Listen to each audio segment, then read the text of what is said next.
Hello guys, good morning, welcome to my channel. આજે હું આવી છું કાનાજીના મંદિરે। ત્યાં અમારે આજે ધનુર્માસની ખીચડી બનાવવાનો પ્રોગ્રામ છે।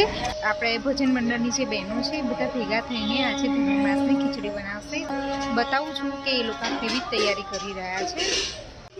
આ છે અમારું કાનાજીનું મંદિર, જ્યાં અમે 11 ભજન કરીએ છીએ।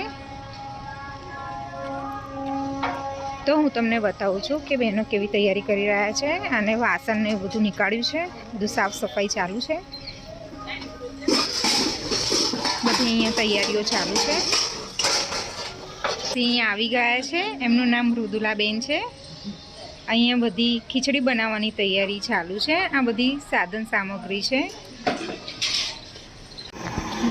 पाणीनुं आधण आवा दीधुं छे, एमां पछी तुवेरनी दाळ नाखी छे અને તુવેરની દાળ નાખ્યા પછી બધા શાકભાજી જે સમારેલા છે, રીંગણ, ફુલાવર, બટાકા એ બધું એડ કર્યું છે। આ ધનુર્માસની ખીચડી છે, એમાં બધા જ પ્રકારના શાકભાજી એડ કરવામાં આવે છે।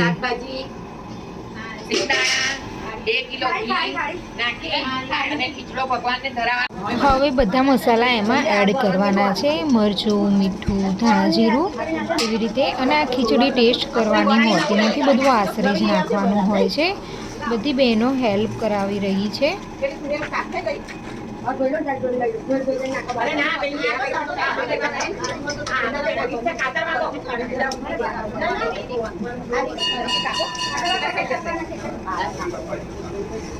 બધા મસાલા નાખીને હવે ખીચડીને બરાબર હલાવી લઈશું અને થોડીવાર ઉકળવા દઈશું।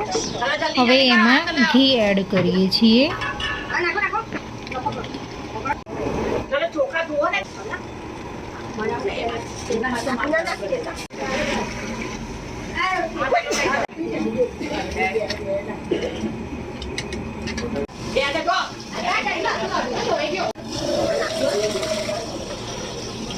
હવે બધા ચોખા અંદર એડ કરશું, કેમ કે તુવેરની દાળને ચડતા વાર લાગે અને ચોખાને ચડતા વાર લાગતી નથી, એટલે લાસ્ટમાં ચોખા એડ કરશું।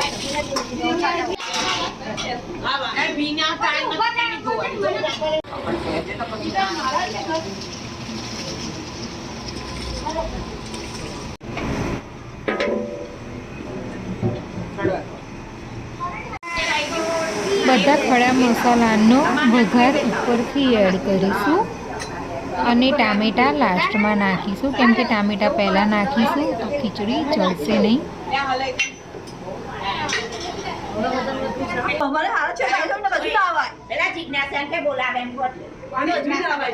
બધી બહેનો કામ પતાવ્યા પછી અહીંયા ઓટલા પર બેઠા છે અને ખીચડી ચડવાની વાર જોઈ રહ્યા છે। વિવાન અહીંયા બધાને ગાજરના હલવાની પ્રસાદ આપી રહ્યો છે। હવે મંદિર હું તમને અંદરથી બતાવીશ। વિવાન દર્શન કરી રહ્યો છે। દંડવત પ્રણામ। બાય કેતે શીખવાડ્યું છે, કેતે કરવાના દર્શન નીચે બેસીને,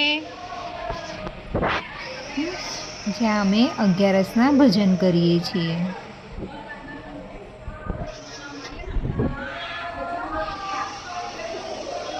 અહીંયા બધા જ ભગવાન છે, એટલે બધા જ ભગવાનના દર્શન એક સાથે થઈ જાય છે। અહીંયા પાછળ હશે, પડદાની પાછળ વિવાન જોવે છે કે આ હનુમાનજીના ભજન ક્યાં વાગે છે। સ્પીકર શોધી રહ્યો છે પણ સ્પીકર મળતું નથી। હવે એની જાતે ચાંદલો કરશે।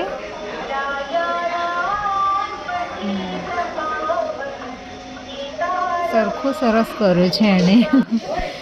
ખીચડી આપણી તૈયાર છે ધનુર્માસની। હવે બધા ભેગા થઈને થોડીવાર ભજન કરશું।